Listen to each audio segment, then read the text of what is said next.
গল্পের শুরুতে রাতে স্কুলের ভেতরে কিছু স্টুডেন্টদের দেখি, আর এখানে মেঘলি নামের একটি মেয়ে ভয়ে ভয়ে নিজেই ফাঁসির দড়ি গলায় দিচ্ছিল।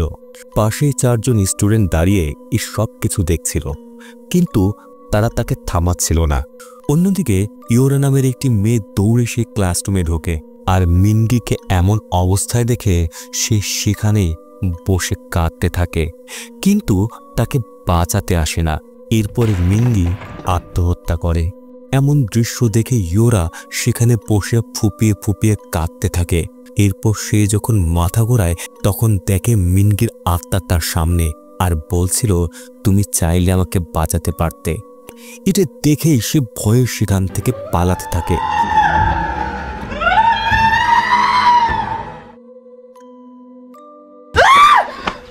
এতক্ষণ তার সাথে যা ঘটছিল এগুলো ছিল তার দুঃস্বপ্ন, আর এটা প্রথমবার ছিল না যে ইয়োরা এমন দুঃস্বপ্ন দেখছে।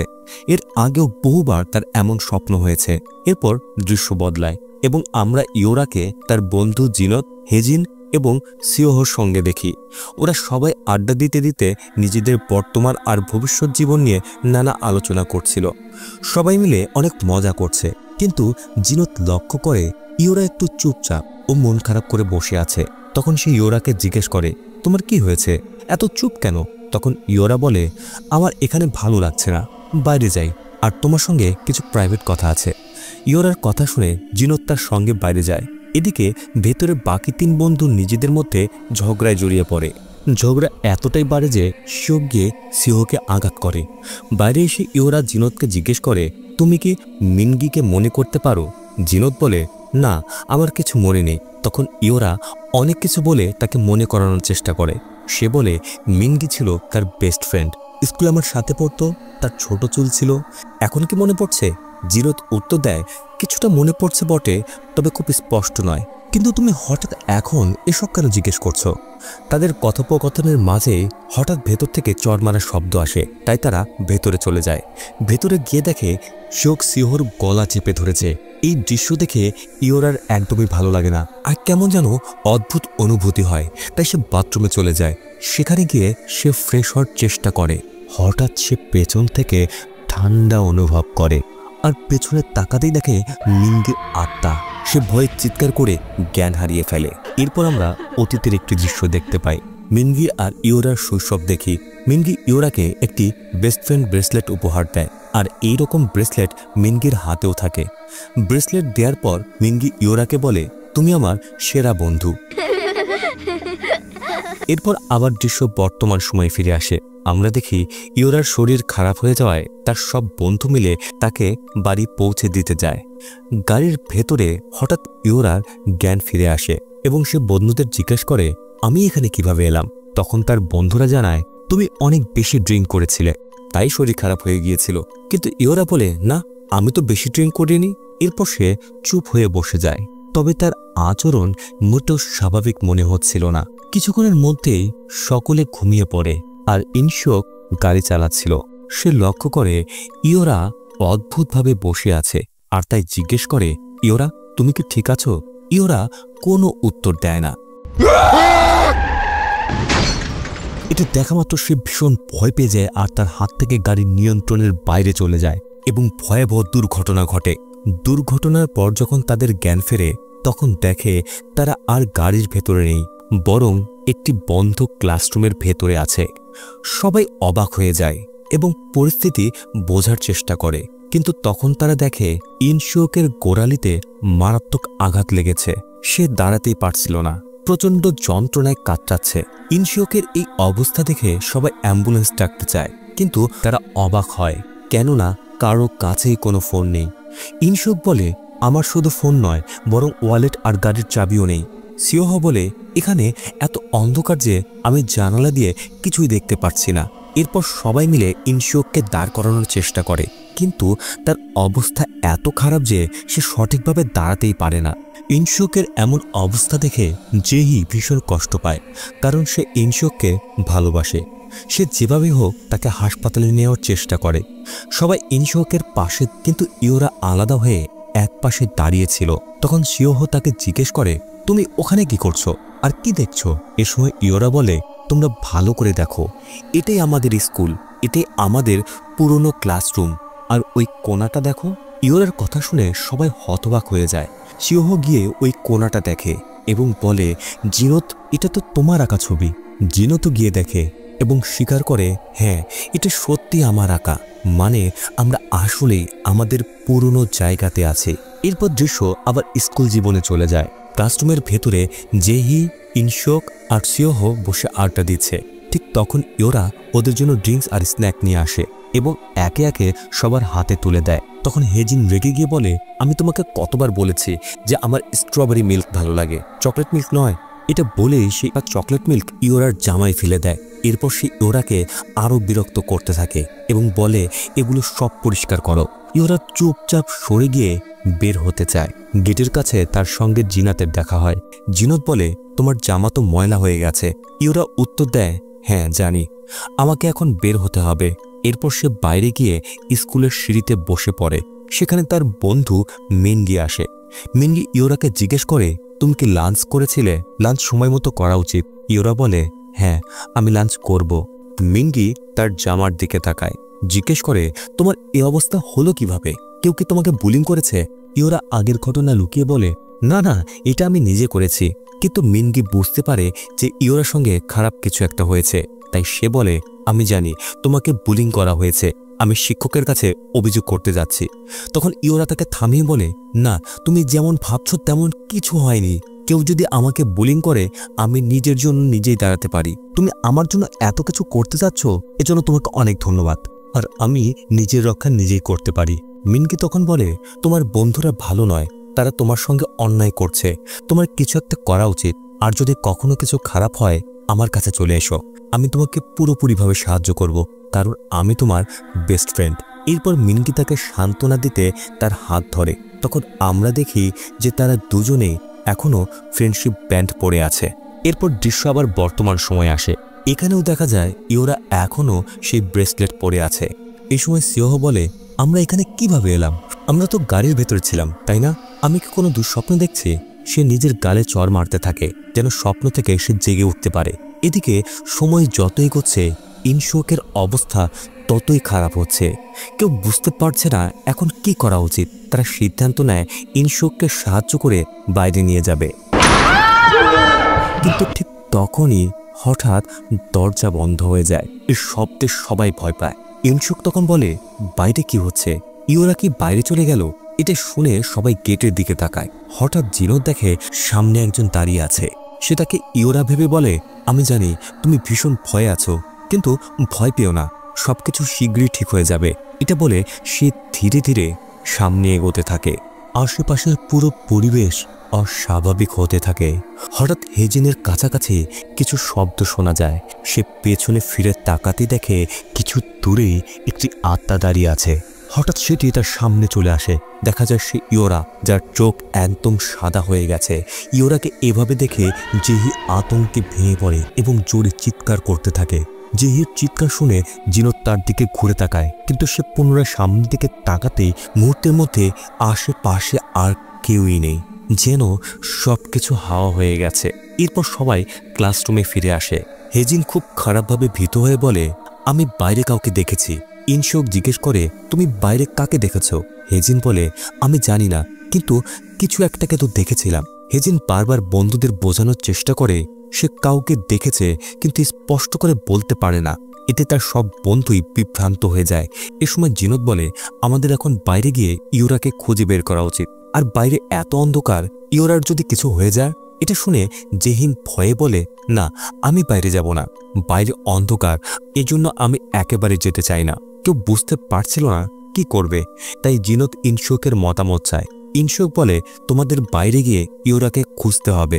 তখন জেহিন বলে, আমাদের সবাইকে একসাথে বাইরে যাওয়া ঠিক হবে না। এটা শুনে ইনশোক বলে, ঠিক আছে, আমি আর জিনত ভেতরে থাকবো, তুমি আর সিওহ বাইরে গিয়ে ইওরাকে খুঁজে আনো। কিন্তু হেজিন আর সিওহ ভয়ে একেবারে রাজি হয় না। তারা বলে, আমরা বাইরে যাব না।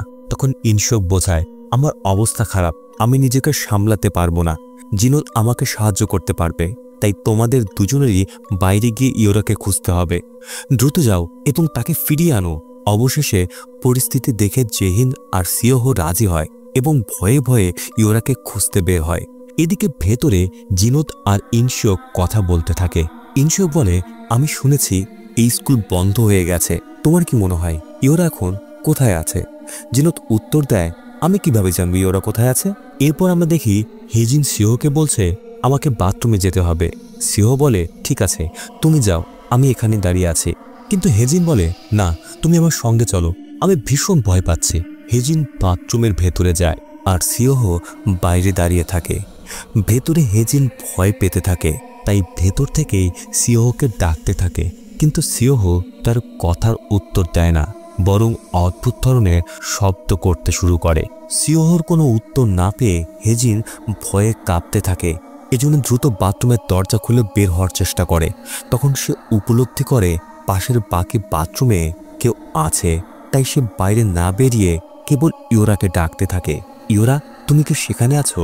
এই সময় পাশের বাথরুম থেকে একটি কণ্ঠস্বর শোনা যায়, যে কণ্ঠ শুনে হেজিনের প্রাণে প্রাণ আসে এবং সে ইওরাকে জিজ্ঞেস করতে থাকে সে কেন ওখান থেকে পালিয়ে এসেছে। হেজিনকে নিজে নিজের কথা বলতে দেখে সিওহো বলে, মনে হচ্ছে এই মেয়ে পাগল হয়ে গেছে, নিজের সঙ্গে কথা বলছে আর আমাকে ভয় দেখাচ্ছে। তখন হেজিন ভেতর থেকে বলে, ইওরা ইওরা, কিন্তু দরজা ভেতর থেকে লক হয়ে যায়। সে জোরে জোরে হেজিনকে ডাকতে থাকে।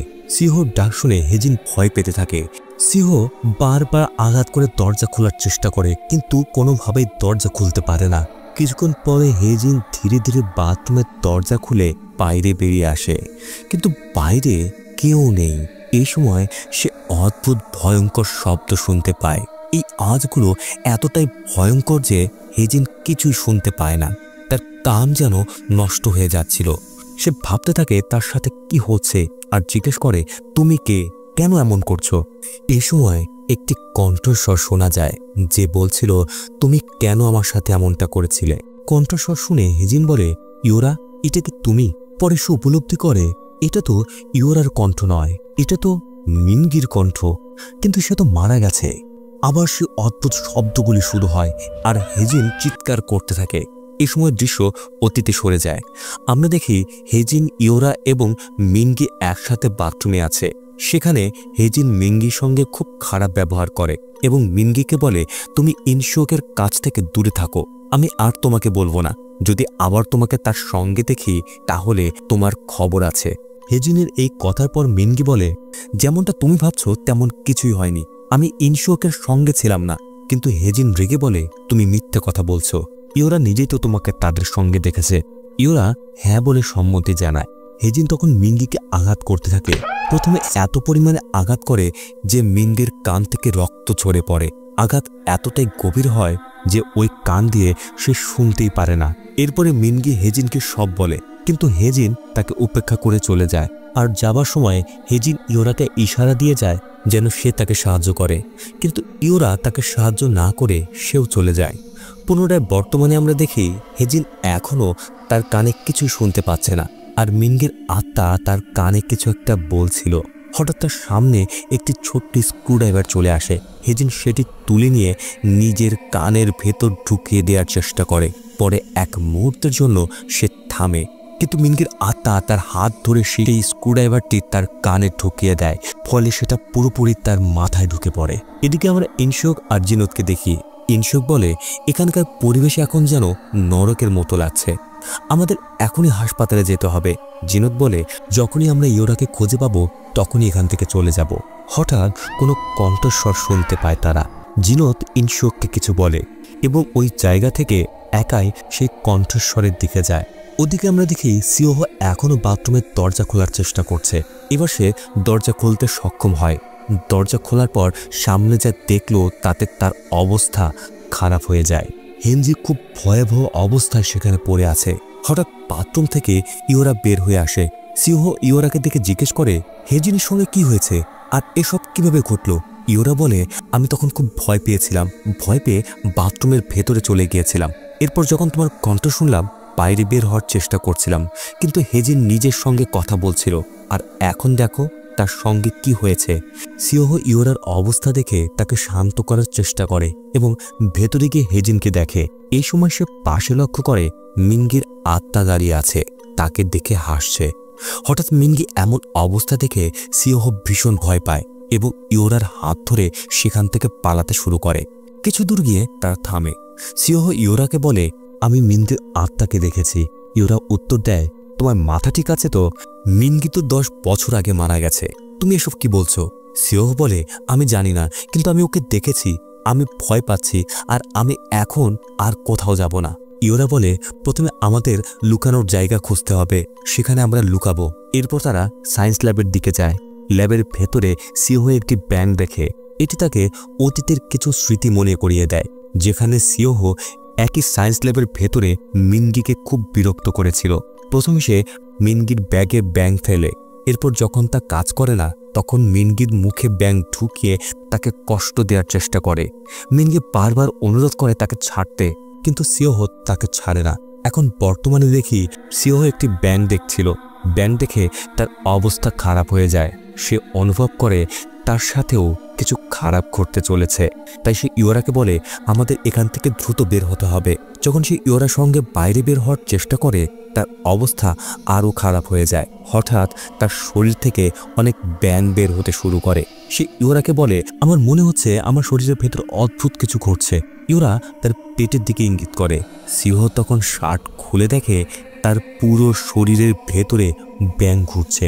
এটা দেখে সে বলতে থাকে, এগুলোকে কোনোভাবে আমার শরীর থেকে বের করো। ইওরা কিছুই বুঝতে পারছিল না যে সে এখন কি করবে। ইওরা চারিদিকে তাকাতে থাকে। হঠাৎ সে একটি ছুরি দেখতে পায় এবং সেটি সিওহোকে দিয়ে বলে, তাড়াতাড়ি করো, আমাদের কাছে সময় খুব কম। সিওহো সেই ছুরি নিয়ে ওই অবস্থার থেকে বের হতে নিজের পেট নিজেই কাটতে শুরু করে, যার ফলে তার ভীষণ যন্ত্রণা হয় এবং সে চিৎকার করতে করতে সেখানেই মারা যায়। সিওহোর চিৎকার জিনক শুনতে পায় এবং দৌড়ে সায়েন্স ল্যাবের কাছে পৌঁছায়, কিন্তু ভেতরের দরজা বন্ধ থাকায় সে বাইরে থেকেই খুলতে চেষ্টা করে। তখনই তার পেছন থেকে কেউ দৌড়ে আসে এবং সেও তার পেছনে যায়। ওদিকে ইনশিওক একদমই একা। সে ভাবে তার বন্ধুরা তার সাথে মজা করছে, তাকে ভয় দেখাচ্ছে, তাই সবাই তাকে একা রেখে চলে গেছে। ইনশিওক সেখান থেকে চলে যেতে চায়। দাঁড়াতেই দেখে ইওরা গেটের পাশে দাঁড়িয়ে আছে। ইনশিওক ইওরাকে জিজ্ঞেস করে, তুমি এতক্ষণ কোথায় ছিলে? কথাটা বলার সঙ্গে সঙ্গে ইওরা হঠাৎ অদৃশ্য হয়ে যায়। চেক করার জন্য ইনশিওক বাইরে এসে জোরে জোরে তার বন্ধুদের ডাকতে থাকে। এই সময় দৃশ্য আবার অতীতে চলে যায়। ইনশিওক ও হেজিন কথা বলতে বলতে যাচ্ছিল। তখন হঠাৎ মিনগি ইনশিওকের সঙ্গে ধাক্কা খেয়ে নিচে পড়ে যায়।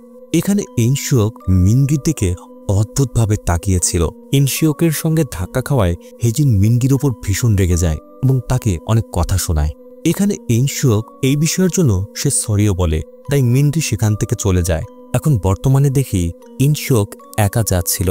হঠাৎ ক্লাসরুম থেকে ছোট্ট একটি বাচ্চা মেয়ে বের হয়। ইনশিওক মেয়েটিকে দেখে তাকে প্রশ্ন করে, তুমি কে আর এখানে কিভাবে এলে? কিন্তু মেয়েটি কোনো উত্তর না দিয়ে আবার ক্লাসরুমের ভেতরে চলে যায়। ইনশিওক সেই ক্লাসরুমের মধ্যে ঢুকে ভেতরে গিয়ে দেখে সেখানে কোনো ছোট মেয়ে নেই, বরং মিনগি আছে। মিনগিকে দেখে ইনশিওক নিজের হুঁশ হারিয়ে ফেলে এবং দৌড়াতে থাকে। তার অবস্থা এতটাই খারাপ হয় যে সে ঠিকমতো দৌড়াতে পারছিল না। তবুও একটু একটু করে সে দৌড়ায় প্রাণ বাঁচানোর জন্য। দৌড়াতে দৌড়াতে সে এক জায়গায় বসে পড়ে। হঠাৎ করে তাকে টেনে নিয়ে যায়। এ সময় দৃশ্য আবার অতীতে যায়। আমরা মিনগি ও ইওরাকে রাতের বেলা জিমের বাইরে দেখতে পাই। মিনগি ইওরাকে জিজ্ঞেস করে, তুমি এই সময় এখানে কি করছো? ইওরা তাকে বলে, আমার ব্রেসলেটটা জিমের ভেতরে কোথাও পড়ে গেছে। ভেতরে খুব অন্ধকার, আমি ভেতরে যেতে ভয় পাচ্ছি। মিনগি বলে, আমি তো আছি, তুমি ভয় পেও না, আমি তোমার সঙ্গে যাচ্ছি। তারপর তারা দুজনে ভেতরে যায়, কিন্তু ভেতরে ঢোকার পরে সেখানে আসে ইনশিওক। আসলে এটা তার প্ল্যান ছিল। ইনশিওক মিনগির গায়ে বাজেভাবে স্পর্শ করতে থাকে। এরপর ইওরাকে সেখান থেকে চলে যেতে বলে। মিনগি বুঝতে পারছিল না তার বেস্ট ফ্রেন্ড তার সাথে এমন বিশ্বাসঘাতকতা করতে পারল। সে যখন চলে আসছিল তখন ইনশিওক তার হাত চেপে ধরে। এতে মিনগির ব্রেসলেট ছিঁড়ে সেখানেই পড়ে যায়। দৃশ্য আবার বর্তমানে ফিরে আসে, যেখানে আমরা ইওরাকে মিনগির আত্মার সঙ্গে কথা বলতে দেখি। ইওরা মিনগির আত্মাকে বলে, তুমি যেমন চেয়েছিলে তেমনই হয়েছে, এখন এই সব কিছু থামাও। তখন মিনগির আত্মা বলে, এখন নয়, এখনও আমার প্রতিশোধ শেষ হয়নি।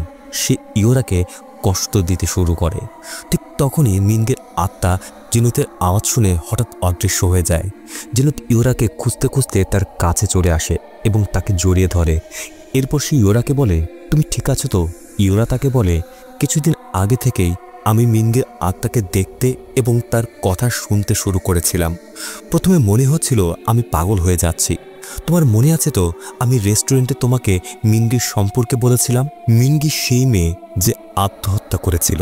সে বারবার আমার কাছে এসে বলতো সবার সঙ্গে সে শেষবারের মতো দেখা করতে চায়। সেজন্য আমি তোমাদের সবাইকে একসাথে ডেকেছিলাম। আমার মনে হয়েছিল এখানে সব কিছু ঠিক হয়ে যাবে, কিন্তু এখন এখানে যা ঘটছে সেটা মিনগির আত্মা মোটেও ঠিক করছে না। সে সবার সঙ্গে প্রতিশোধ নিচ্ছে। ইওরার এসব কথা শুনে জিনত অবাক হয়ে যায়। দৃশ্য আবার অতীতে যায়, যেখানে মিনগি জিনতের কাছে এর সব ঘটনা খুলে বলে, যা কিছু গত দিনগুলোতে তার সঙ্গে হয়েছে। তার সব কিছুর জন্য সে নিজেকে দায়ী মনে করছে, কিন্তু জিনত তখন তাকে বোঝায় এইসবে তার কোনো দোষ নেই। জিনতের কথা শুনে মিনগির ভালো লাগে এবং সে জিনতকে পছন্দ করতে থাকে। এরপর তারা একদিন বাগানে দেখা করে কথা বলে। সেখানে মিনগি জিনতকে জিজ্ঞেস করে, তুমি কি আমাকে বলবে প্রতিদিন স্কুলের পরে তুমি কি আঁকো? জিনত তখন বলে, এখন আমি তোমাকে সে ছবির সম্পর্কে কিছু বলতে পারবো না। যদি জানতে চাও তাহলে কিছু সময় অপেক্ষা করো, না হলে আমি কিছু ইঙ্গিত দেব। সেটি দেখলে তুমি বুঝে যাবে আমি কি আঁকছি। জিনত মিনগিকে অনেকগুলো ইঙ্গিত দেয়, কিন্তু মিনগি কোনো ইঙ্গিতই ধরতে পারে না। পরে মিনগি জিনতকে বলে, এবার আমাকে বাড়ি যেতে হবে, মা আমার জন্য অপেক্ষা করছে। জিনত বলে, আমার সঙ্গে আরও কিছু সময় কাটাও। মিনগি বলে, ঠিক আছে আমি থাকছি, কিন্তু তুমি আমাকে তোমার ফোন দাও, আমি মাকে কল করে বলবো বাড়ি যেতে দেরি হবে। জিনতের ফোন এখন তার কাছে নেই, আর তার ফোন অন্য ক্লাসে। তাই তারা দুজনে একসাথে আর্ট ক্লাসের দিকে যায়। ক্লাসরুমে পৌঁছানোর আগে জিনত ওয়াশরুমে যায় এবং বলে, তুমি ভেতর থেকে ফোন নিয়ে আসো। মিনগি ভেতরে গিয়ে জিনতের ফোন নেয় এবং সেখানে সে তার আঁকাও দেখে। মিনগি জিনতের আঁকা দেখার জন্য ধৈর্য ধরে রাখতে পারছিল না, তাই সে জিজ্ঞেস না করেই আঁকাটি দেখে নেয়। আর যখন সে জিনতের আঁকা দেখে তখন সম্পূর্ণভাবে ভেঙে পড়ে। আসলে ওই আঁকায় মিনগি ও ইনশোকের ছবি ছিল, এবং সেই রাতের যখন ইনশোক মিনগির সঙ্গে বাজে আচরণ করছিল, তখন যা কিছু ঘটছিল জিনত বাইরে থেকে দেখছিল এবং হাসছিল। সুযোগ থাকা সত্ত্বেও সে মিনগিকে বাঁচায়নি। এরপর আমরা জিনতকে দেখি সে আর্ট ক্লাসের ভেতরে আসে এবং সব কিছু পড়ে আছে। সে দেখে মিনগি তার আঁকা নষ্ট করছে। এটি দেখে জিনত আবার হাসে। দৃশ্য আবার বর্তমানে ফিরে আসে। এখন পর্যন্ত মিনগির সঙ্গে যা কিছু ঘটেছে, তার বন্ধুরা যা করেছে সবই ইওরার কাছে প্রকাশ পায়, কারণ এই পর্যন্ত মিনগির আত্মা ইওরার ভেতরে ছিল এবং ইওরার মাধ্যমে প্রতিশোধ নিচ্ছিল। এই সময় মিনগি জিনতের প্রতি রেগে যায়, আর রাগ এতটাই বাড়ে যে সে জিনতকে আঘাত করে এবং ইওরার শরীর থেকে বেরিয়ে যায়। এতে ইওরা হুঁশ ফিরে পায়, সব কিছু দেখে কাঁদতে শুরু করে এবং কেঁদে কেঁদে সেখান থেকে চলে যায়। পরে আমরা ইওরাকে টেনিস কোর্টে দেখি। সেখানে সে মিনগির ব্রেসলেট দেখতে পায় এবং দেখে অনেক কাঁদে। এই সময় সে পেছনে ঘুরে দেখে মিনগি তার সামনে দাঁড়িয়ে আছে। মিনগিকে দেখে ইওরা আরও বেশি কাঁদতে শুরু করে। ইওরার গলা চেপে ধরে। ইওরা চিৎকার করে এবং আবারও স্বপ্ন থেকে বেরিয়ে আসে। ইওরা দেখে সে গাড়ির ভেতরে, আর তার সব বন্ধু এখনো জীবিত। তারপর সে তার বন্ধুর কাছে জিজ্ঞেস করে, আমরা সবাই কোথায় যাচ্ছি? তার বন্ধুরা তাকে বলে, তোমার কি মাথা খারাপ হয়ে গেছে?